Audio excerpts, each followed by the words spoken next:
제자가 스승을 찾아왔다. 스승님, 저는 도저히 참을 수가 없습니다. 자식들은 제 말을 더 이상 귀담아 듣지 않고, 친구는 저를 이용하려 하고, 이웃은 저를 무시합니다. 이 억울함을 어찌 참으란 말입니까? 스승은 고요히 제자를 바라보았다. 그러고는 천천히 입을 열었다. 그래, 내가 옳다고 생각하는가? 제자는 잠시 멈칫했다. 이에 평생 자식들을 키우며 희생했고, 친구에게 먼저 손을 내밀었으며 이웃에게 잘해주려 애썼습니다. 그런데 왜 저만 이런 대우를 받아야 합니까? 스승은 조용히 고개를 끄덕였다. 내가 옳다는 것, 나는 의심하지 않는다. 그런데 한 가지 묻고 싶구나. 내가 옳다는 것을 증명하기 위해 지금 너는 무엇을 태우고 있느냐? 분노란 것은 말이다. 마치 숯불과 같다. 누군가를 향해 던지려고 손에 쥐고 있으면 결국 가장 먼저 타는 것은 그것을 쥔 자신의 손이지. 제자는 자신의 손을 내려다보았다. 며칠째 잠을 이루지 못한 자신, 누구를 만나도 편치 않은 자신이 떠올랐다. 하지만 스승님, 그렇다고 그냥 당하고만 있으란 말입니까? 분노를 참으라는 것입니까? 참으라고? 아니다. 나는 한 번도 그런 말을 한 적이 없다. 제자는 혼란스러웠다.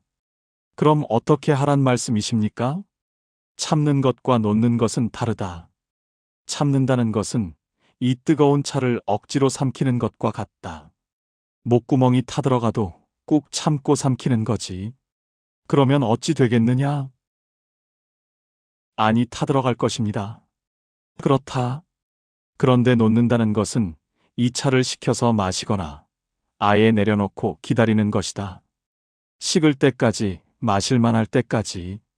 스승은 찻잔을 탁자 위에 조용히 내려놓았다.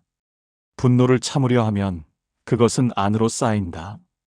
가슴에 돌처럼 박혀서 너를 더 무겁게 만들지. 하지만 놓아버리면 그것은 그저 지나가는 바람일 뿐이다. 하지만 스승님, 어떻게 놓습니까?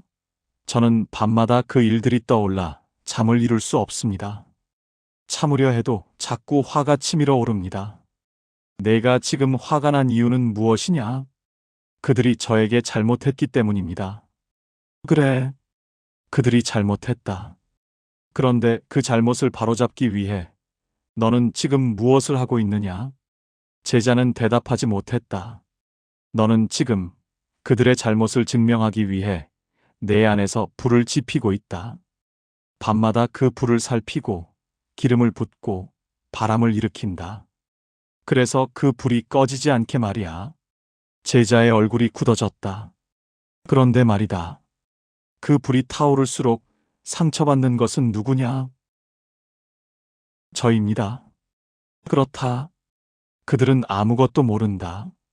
내가 밤마다 깨어있는 것도, 밥맛을 잃은 것도, 가슴이 답답한 것도, 오직 너만이 그 불 속에서 타들어가고 있지. 스승은 일어나 천천히 방 안을 거닐었다. 내가 너에게 하나 물어보겠다. 내가 옳다는 것, 그것이 그렇게 중요하냐? 당연하지 않습니까?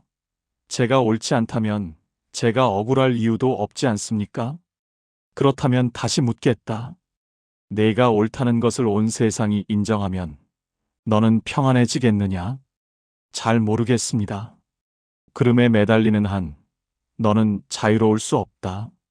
부처님께서는 이렇게 말씀하셨지. 원한은 원한으로 갚아서는 결코 풀리지 않는다. 오직 원한을 버릴 때 풀린다고. 이것은 영원한 진리라고 하셨다. 하지만 스승님, 그럼 그들이 저에게 한 잘못은 그냥 덮어두란 말씀입니까? 덮어두라는 것이 아니다. 내가 그 잘못을 바라보는 방식을 바꾸라는 것이다. 내가 지금 화가 난 진짜 이유는 무엇이냐? 그들이 잘못해서가 아니다.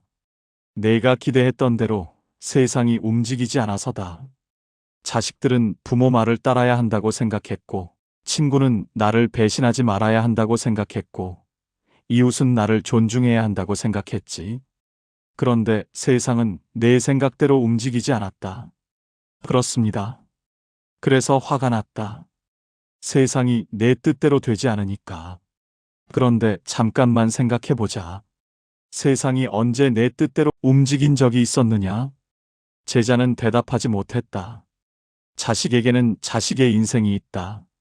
친구에게는 친구의 사정이 있다. 이웃에게는 이웃의 생각이 있지. 그들은 모두 자기 관점에서 옳다고 생각하며 살아간다. 마치 지금의 너처럼. 스승은 잠시 눈을 감았다. 그러고는 천천히 입을 열었다. 화엄경에 이런 말씀이 있다. 일체유심조. 모든 것은 마음이 만든다는 뜻이지. 저도 그 말은 들어봤습니다만 지금 제 상황과 무슨 관계가 있습니까? 큰 관계가 있다.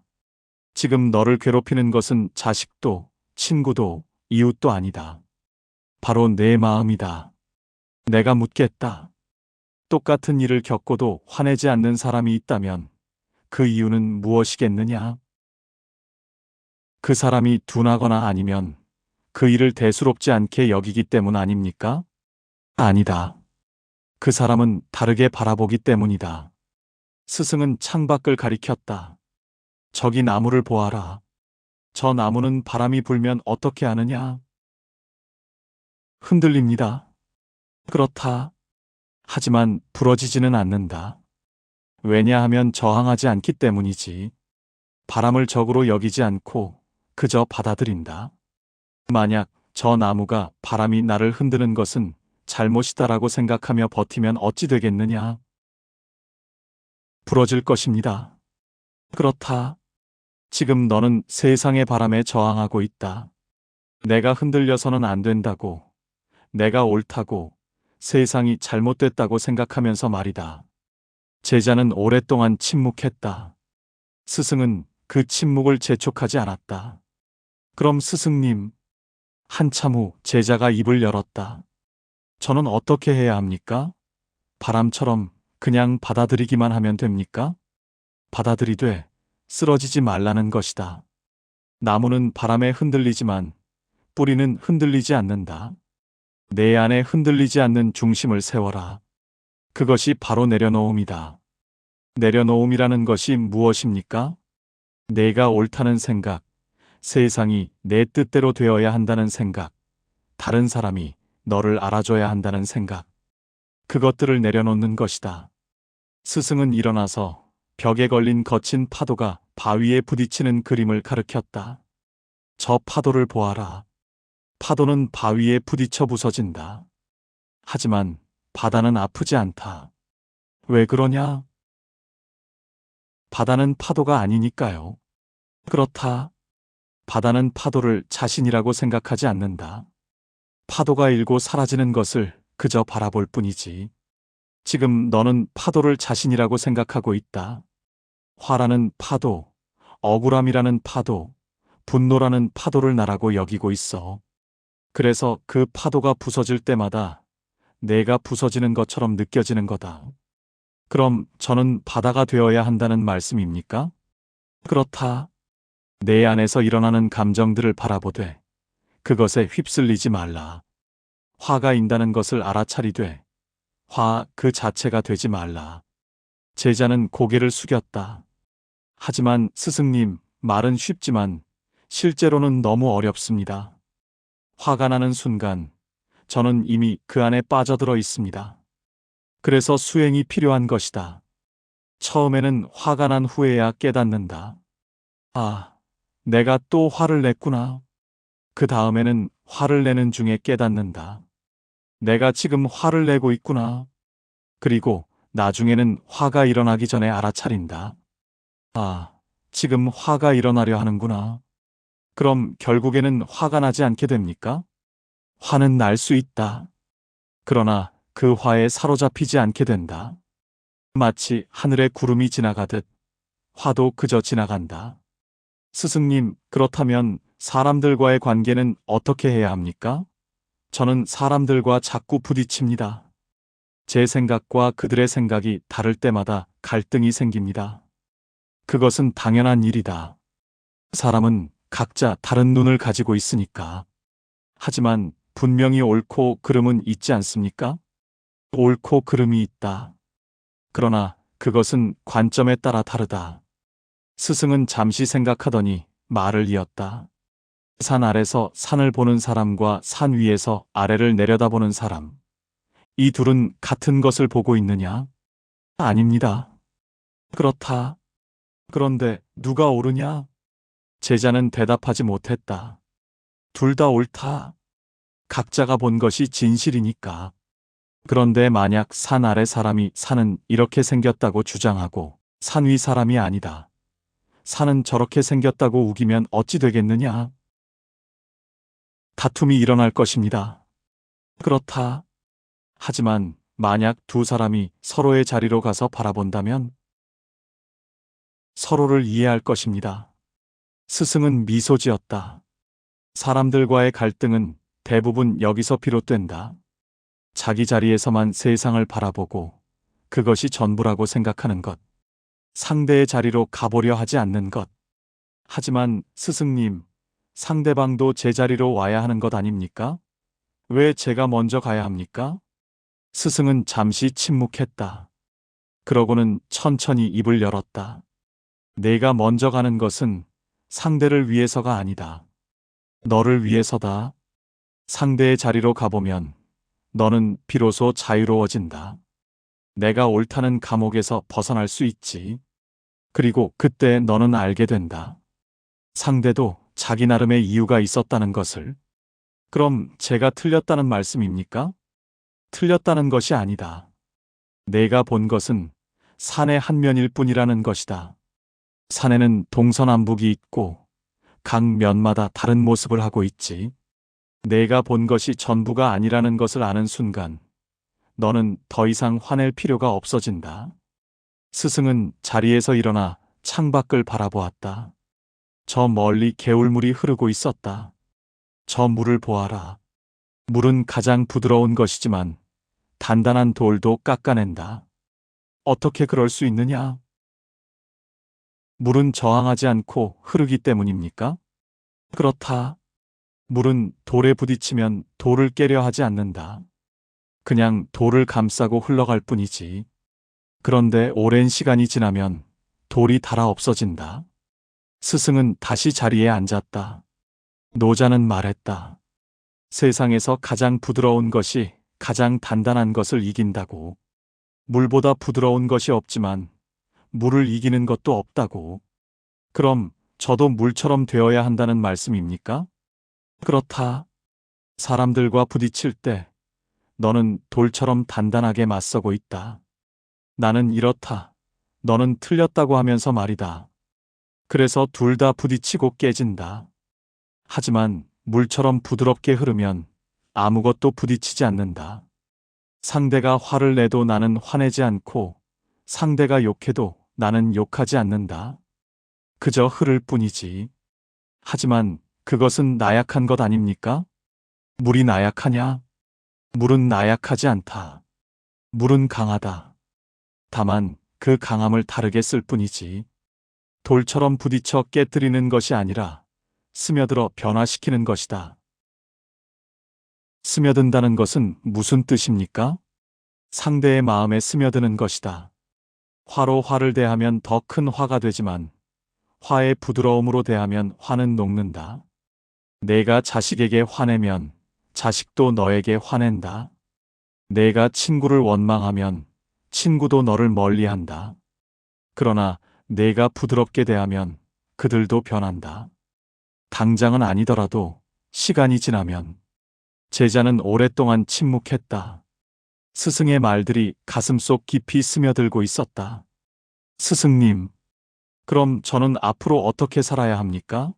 모든 것을 참고 모든 것을 받아들이며 살아야 합니까?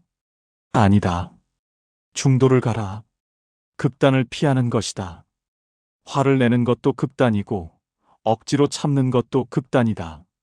둘 다 너를 괴롭게 만든다. 한쪽에는 분노가 있고 다른 쪽에는 억압이 있다. 둘 다 고통이다. 중도는 그 사이에 있다. 화가 날 때 화를 알아차리고 그것을 억누르지도 폭발시키지도 않는 것. 그럼 구체적으로 어떻게 해야 합니까? 먼저 화가 났다는 것을 인정하라. 나는 지금 화가 났다고 속으로 말해보라. 제자는 고개를 끄덕였다. 그 다음 왜 화가 났는지 깊이 들여다보라. 진짜 이유는 무엇이냐? 상대가 잘못해서가 아니다. 내 기대가 무너져서다. 내가 생각한 대로 되지 않아서다. 맞습니다. 그럼 그 기대를 내려놓아라. 세상은 내 뜻대로 되지 않는다. 사람들도 내가 원하는 대로 움직이지 않는다. 그것을 받아들이면 화낼 일이 줄어든다. 하지만 스승님, 그렇게 살면 너무 외롭지 않습니까? 아무것도 기대하지 않고 아무것도 바라지 않으면. 기대하지 않는다는 것은 사랑하지 않는다는 뜻이 아니다. 오히려 더 깊이 사랑할 수 있게 된다. 제자는 의아한 표정을 지었다.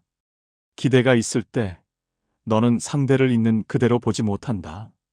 내가 원하는 모습만 보려고 하지. 그래서 상대가 그 모습과 다르면 실망하고 화낸다. 스승은 잠시 말을 멈췄다. 하지만 기대를 내려놓으면 너는 비로소 상대를 있는 그대로 볼 수 있다. 그 사람의 장점도, 단점도, 약함도, 강함도. 그리고 그것을 있는 그대로 받아들일 수 있게 된다. 그것이 진정한 사랑이다. 제자는 눈을 감고 깊이 생각했다. 그동안 자신이 얼마나 많은 기대를 안고 살았는지, 얼마나 많은 것들을 자기 뜻대로 만들려 했는지 떠올랐다. 스승님, 한 가지만 더 여쭤보겠습니다. 말해보거라. 만약 제가 이 모든 것을 내려놓으면 세상이 달라 보일까요? 세상은 변하지 않는다. 하지만 세상을 바라보는 내 눈이 변한다. 어떻게 달라집니까? 지금 너는 세상을 적과 아군으로 나눠보고 있다. 나를 이해해주는 사람과 그렇지 않은 사람, 나를 돕는 사람과 방해하는 사람으로 말이다. 하지만 내려놓으면 세상에는 적이 없다. 그저 각자 자기 길을 가는 사람들만 있을 뿐이다. 때로는 내 길과 겹치고 때로는 엇갈린다. 그뿐이다. 스승은 제자의 어깨에 손을 얹었다. 자식도 너를 힘들게 하려는 것이 아니다. 자기 삶을 살고 있을 뿐이다. 친구도 너를 배신하려 한 것이 아니다. 자기 선택을 한 것뿐이다. 이웃도 너를 무시하는 것이 아니다. 자기 방식대로 살고 있을 뿐이다. 제자의 눈에서 눈물이 흘러내렸다. 그동안 자신이 얼마나 많은 적을 만들어냈는지, 얼마나 많은 전쟁을 스스로 일으켰는지 깨달았다. 스승님, 저는 어리석었습니다. 어리석은 것이 아니다. 몰랐을 뿐이다. 사람은 누구나 처음에는 자기 중심으로 세상을 본다. 그것은 자연스러운 일이다. 하지만 세월을 통해, 고통을 통해 우리는 배워간다. 세상이 나를 중심으로 돌지 않는다는 것을. 그럼 저는 이제 어떻게 해야 합니까? 천천히 시작하라. 화가 날 때 멈춰서라. 그리고 물어보라. 나는 지금 무엇에 집착하고 있는가? 무엇을 내 뜻대로 하려 하는가? 그것만 해도 큰 변화가 일어날 것이다. 그리고 기억하라. 화내지 않는다는 것은 약한 것이 아니다. 오히려 가장 강한 것이다. 자기를 다스릴 수 있는 사람만이 화내지 않을 수 있으니까. 해가 서쪽으로 기울고 있었다.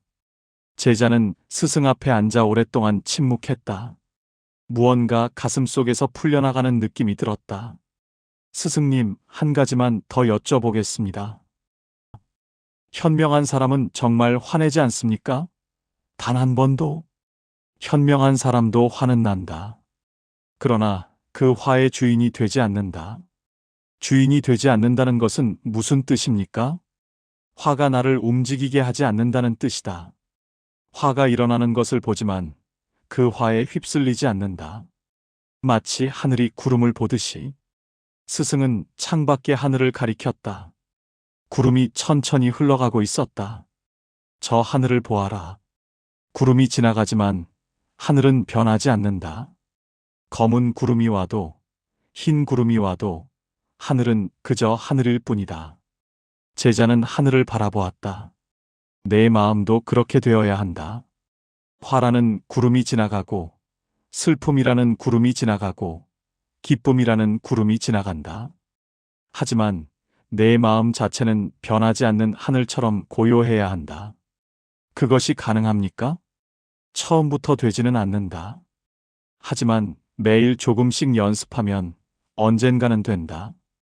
스승님, 정말 감사합니다.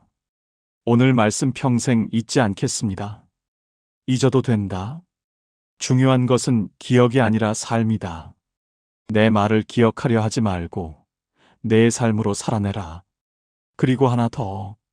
너무 완벽하려 하지 마라. 가끔 화낼 수도 있다. 그것도 괜찮다. 중요한 것은 화를 낸 후에 자신을 돌아보는 것이다. 그리고 다음에는 조금 더 나아지는 것. 제자는 미소 지으며 고개를 끄덕였다. 처음으로 마음이 한결 가벼워지는 것을 느꼈다. 법구경에 이런 구절이 있다. 원한을 품은 사람은 결코 평화롭지 못하다. 원한을 버린 사람만이 평화를 얻는다. 이것을 기억하라. 원한을 버린다는 것이 쉽지 않습니다. 쉽지 않다. 하지만 불가능하지도 않다. 내가 지금 안고 있는 원한, 그것은 상대에게 복수하기 위한 것이냐, 아니면 내가 옳다는 것을 증명하기 위한 것이냐? 제자는 대답하지 못했다. 원한은 상대를 해치지 못한다. 오직 그것을 품고 있는 사람만 해칠 뿐이다. 그러니 그것을 놓아버려라. 내 자신을 위해서. 하지만 놓으면 제가 당한 억울함은 어떻게 됩니까? 억울함이 사라지는 것은 아니다. 하지만 그 억울함이 너를 지배하지 못하게 된다. 과거는 이미 지나갔다. 내가 아무리 그것을 붙잡고 있어도 과거는 변하지 않는다. 변할 수 있는 것은 오직 지금의 너뿐이다. 알겠습니다, 스승님. 노력해 보겠습니다. 노력이 아니라 노음이다. 노력한다는 것은 또 다른 집착이다. 그냥 놓아라. 떨어지는 낙엽처럼. 제자는 문 앞에 섰다. 밖에는 저녁 노을이 붉게 물들고 있었다. 스승님, 마지막으로 한 가지만 더 여쭤보겠습니다. 말해보거라. 만약 제가 이 모든 것을 내려놓고 화내지 않게 되면 저는 다른 사람이 되는 겁니까? 아니다. 너는 그대로다. 다만 더 자유로워질 뿐이다. 지금 너는 화에 묶여 있고, 원한에 묶여 있고, 억울함에 묶여 있다. 그 줄들이 너를 꽁꽁 묶어서 움직이지 못하게 만든다. 하지만 내려놓으면 그 줄들이 풀린다. 그리고 내가 자유로워지면 다른 사람들도 내 안에서 자유로워진다. 내가 화내지 않으니 그들도 편안해진다. 내가 원망하지 않으니 그들도 너를 편하게 대한다. 그렇게 되겠습니까? 그렇게 된다. 사람은 거울과 같아서 내가 어떻게 대하면 그대로 돌아온다. 내가 부드럽게 대하면 부드러움이 돌아오고, 내가 단단하게 대하면 단단함이 돌아온다. 제자는 고개를 끄덕였다. 그리고 깊이 절을 올렸다. 감사합니다, 스승님. 오늘 말씀 평생 마음에 새기겠습니다. 제자는 천천히 산길을 내려갔다. 올라올 때와는 다른 마음이었다. 내가 옳아야 한다는 생각, 세상이 내 뜻대로 되어야 한다는 생각, 다른 사람이 나를 알아줘야 한다는 생각. 그 모든 것들이 얼마나 무거운 짐이었는지 이제야 알 것 같았다. 완벽하지 않아도 괜찮아. 가끔 화낼 수도 있어. 중요한 것은 그 다음이지. 제자는 다시 걸음을 옮겼다. 빈손으로 왔지만 빈손으로 가는 길이 이렇게 가벼울 줄 몰랐다. 그날 밤 스승은 홀로 앉아 차를 마시고 있었다. 창밖에는 달빛이 은은하게 비치고 있었다. 문득 오늘 제자가 했던 질문이 떠올랐다. 현명한 사람은 정말 화내지 않습니까? 스승은 미소 지었다. 그리고 혼잣말처럼 중얼거렸다. 현명한 사람은 화내지 않는 것이 아니라 화에 끌려다니지 않을 뿐이다. 화가 일어나는 것을 보되 그 화의 주인이 된다. 바람이 불어도 흔들리지 않는 나무의 뿌리처럼. 그리고 무엇보다 현명한 사람은 자신의 화를 다른 사람에게 옮기지 않는다. 자기 안에서 그것을 알아차리고 이해하고 놓아버린다. 그것이 진정한 강함이다. 달빛이 방 안을 가득 채웠다. 스승은 눈을 감고 깊이 호흡했다. 모든 것은 지나간다. 화도 슬픔도 기쁨도. 변하지 않는 것은 오직 고요한 마음뿐이다. 그렇게 밤은 깊어갔다. 세상은 내 마음이 만든다. 화내는 마음으로 보면 세상은 적이고, 자비로운 마음으로 보면 세상은 스승이다. 어떤 마음으로 살 것인가는 오직 너만이 선택할 수 있다. 어쩌면 오늘 이 이야기 속 제자의 모습이 바로 우리 자신의 모습일지도 모릅니다. 자식들이 내 말을 듣지 않을 때, 오랜 친구가 나를 섭섭하게 할 때, 이웃이 나를 무시하는 것 같을 때, 우리는 화가 나고 억울합니다. 내가 평생 얼마나 희생했는데, 내가 먼저 손 내밀었는데, 내가 옳은데 왜 나만 이런 대우를 받아야 하는가? 이런 생각들이 가슴속에 맴돌 때 우리는 밤잠을 설치고 밥맛을 잃고 누구를 만나도 마음이 편치 않습니다. 그런데 스승님은 말씀하셨습니다. 그 화를 참으라는 것이 아니라 놓으라고. 참는 것은 뜨거운 차를 억지로 삼키는 것과 같아서 속만 타들어갑니다.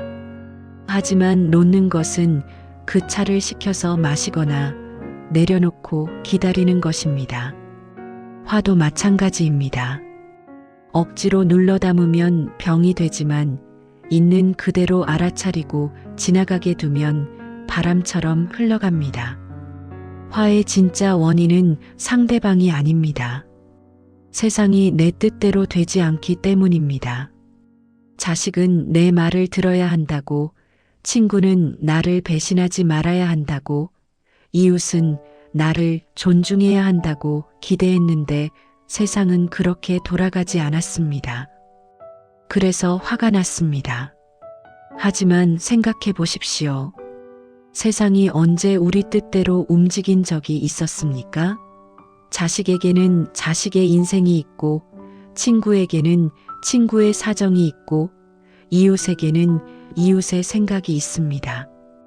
그들도 자기 관점에서는 옳다고 믿으며 살아갑니다. 마치 우리가 우리 관점에서 옳다고 믿듯이 말입니다. 부처님께서는 법구경에서 이렇게 말씀하셨습니다. 원한은 원한으로 갚아서는 결코 풀리지 않는다. 오직 원한을 버릴 때 풀린다. 이것은 2500년 전의 가르침이지만 지금도 변함없는 진리입니다. 우리가 누군가에게 화를 낼 때 그 화는 상대를 해치지 못합니다. 오히려 그 화를 품고 있는 우리 자신만 괴롭습니다. 밤마다 되새기는 것도 우리고, 가슴 답답한 것도 우리고, 건강을 잃는 것도 우리입니다. 상대방은 그런 줄도 모르고 편히 잠듭니다. 그렇다면 이제 우리는 어떻게 해야 할까요? 먼저 화가 났다는 것을 인정하십시오.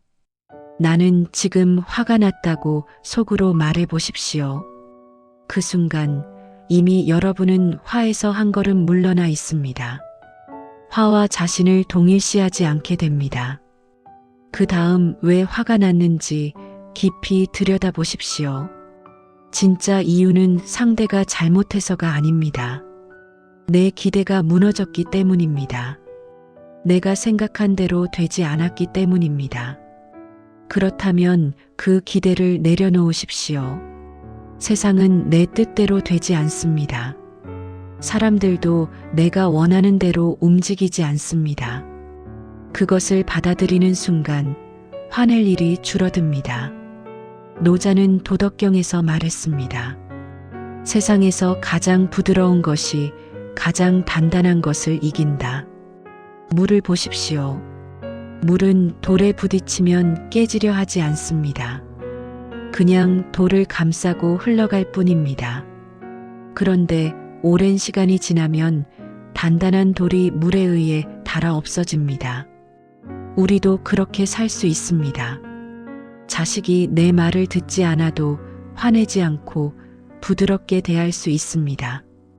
친구가 섭섭하게 해도 원망하지 않고 이해할 수 있습니다. 이웃이 무시하는 것 같아도 마음 상하지 않고 편안할 수 있습니다. 이것은 약한 것이 아닙니다. 오히려 가장 강한 것입니다. 자기 마음을 다스릴 수 있는 사람만이 이렇게 살 수 있으니까요. 물론 처음부터 완벽하게 할 수는 없습니다. 가끔 화낼 수도 있습니다. 그것도 괜찮습니다. 중요한 것은 화를 낸 후에 자신을 돌아보는 것입니다. 아, 내가 또 화를 냈구나. 무엇에 집착했을까? 이렇게 돌아보는 것만으로도 큰 변화가 시작됩니다. 화엄경에는 일체유심조라는 말씀이 있습니다. 모든 것은 마음이 만든다는 뜻입니다. 세상은 변하지 않습니다. 하지만 세상을 바라보는 우리 마음이 변하면 세상이 달라 보입니다. 화내는 마음으로 보면 세상은 온통적입니다. 나를 힘들게 하는 사람들 뿐입니다. 하지만 자비로운 마음으로 보면 세상은 스승입니다. 모든 일이 나를 성장시키는 가르침입니다. 어떤 마음으로 살 것인가는 오직 우리만이 선택할 수 있습니다. 아무도 대신 선택해 줄 수 없습니다. 오늘 하루 단 한 번이라도 화가 날 때 멈춰 서 보십시오. 그리고 물어보십시오. 나는 지금 무엇에 집착하고 있는가? 무엇을 내 뜻대로 하려 하는가? 그것만으로도 충분합니다. 조금씩 천천히 하루에 한 번씩만 연습하십시오. 급할 것 없습니다. 평생 쌓인 습관이 하루아침에 바뀌지는 않습니다. 하지만 매일 조금씩 연습하면 언젠가는 변화가 찾아옵니다. 그날이 오면 여러분은 알게 될 것입니다. 화내지 않는 삶이 얼마나 가벼운지, 원망하지 않는 마음이 얼마나 평화로운지, 내려놓은 가슴이 얼마나 자유로운지를, 그리고 그때 비로소 깨닫게 될 것입니다. 세상에는 적이 없었다는 것을, 그저 각자 자기 길을 가는 사람들이 있을 뿐이었다는 것을, 때로는 우리 길과 겹치고 때로는 엇갈리지만 그들도 우리처럼 행복을 찾아가는 사람들이었다는 것을. 현명한 사람은 화내지 않습니다. 아니, 정확히 말하면 화가 나더라도 그 화의 주인이 됩니다. 화에 휩쓸리지 않습니다. 마치 하늘이 구름을 바라보듯 화라는 감정이 지나가는 것을 고요히 바라볼 뿐입니다. 여러분도 그런 사람이 될 수 있습니다. 이미 그렇게 될 씨앗을 가지고 있습니다. 다만 그 씨앗에 물을 주고 햇빛을 비추고 기다려주면 됩니다. 오늘 이 이야기가 여러분의 마음에 작은 씨앗 하나를 심었기를 바랍니다. 그 씨앗이 언젠가 싹을 틀고 자라서 여러분의 삶에 평화라는 그늘을 들이우기를 바랍니다. 고요한 밤 여러분의 마음에도 평안이 깃들기를 기원합니다. 감사합니다.